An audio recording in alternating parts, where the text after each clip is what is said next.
Hello বন্ধুরা, গ্রামীণ রান্নাঘরে আপনাদের সবাইকে স্বাগত। গ্রামীণ রান্নাঘরে আজকের নতুন রেসিপি গরুর মাংসের ভুনা। চলুন দেখে নিই গরুর মাংসের ভুনার জন্য কি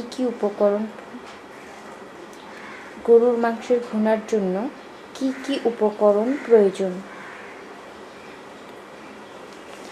আমরা একটি বাটিতে গরুর মাংস নিয়েছি, কয়েকটি পেঁয়াজ কুচি,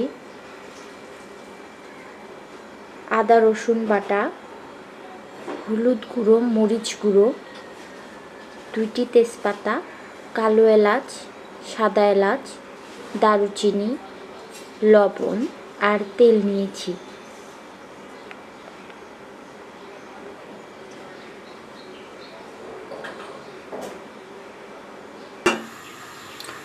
চলুন দেখে নিই কীভাবে মাংসের ভুনা রান্না করব। প্রথমে আমরা চুলাতে পাতিল বসিয়ে দিব। এরপর ধুয়ে রাখা মাংসগুলো দিয়ে দিব, সাথে কেটে রাখা পেঁয়াজ কুচি,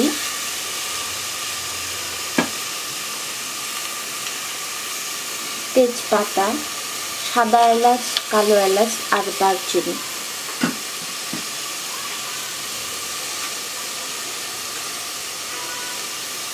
মরিচের গুঁড়া পরিমাণ মতো দিব,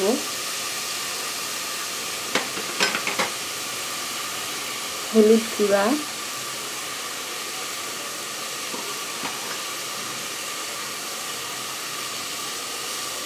স্বাদ মতো লবণ, আদা রসুন বাটা,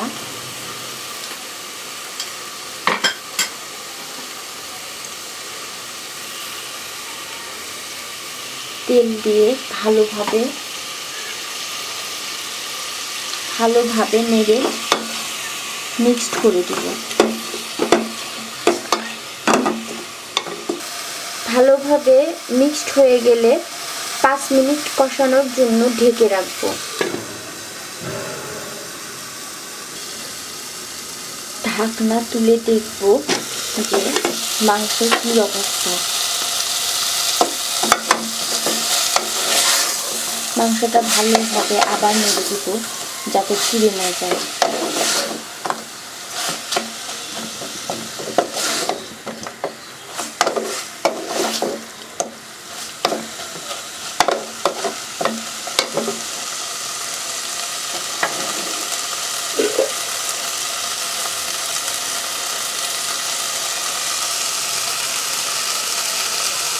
আমাদের কষানো প্রায় হয়ে এসেছে। এখন আমরা হালকা করে পানি দিব মাংসটা সিদ্ধ হওয়ার জন্য।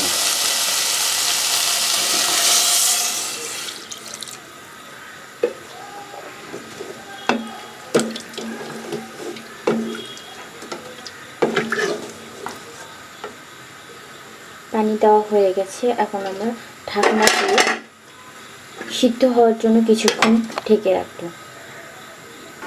কিছুক্ষণ পর পর আমরা ঢাকনা তুলে দেখব মাংসটা হয়ে এসেছে কিনা।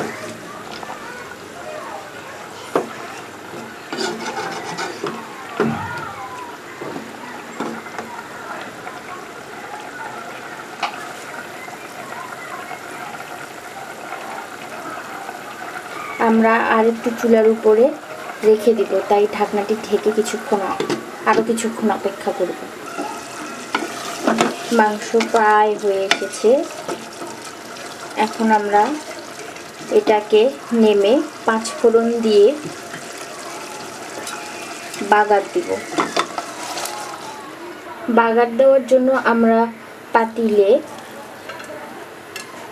কুচি করা পেঁয়াজ দিয়ে সামান্য তেল দিয়ে দিব। পেঁয়াজটা বাদামি রঙের হয়ে এসেছে। এখন আমি হালকা একটু জিরা দিয়ে দিব।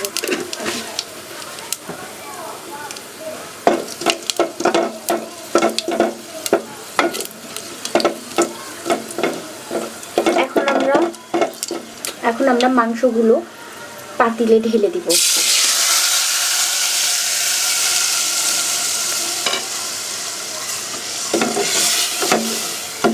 হালকা একটু নেড়ে দিব যাতে পেঁয়াজগুলোর সাথে মাংস মিক্সড হয়ে যায়। হালকা একটু আঁচে দিয়ে রাখবো।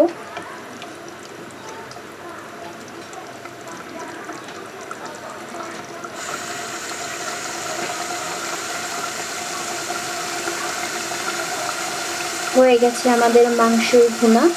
এখন আমরা চুলা থেকে মাংসগুলো নামিয়ে দেব। হয়ে গেছে আমাদের মাংসের ভুনা। এখন আমরা মাংসটাকে নামিয়ে ফেলব।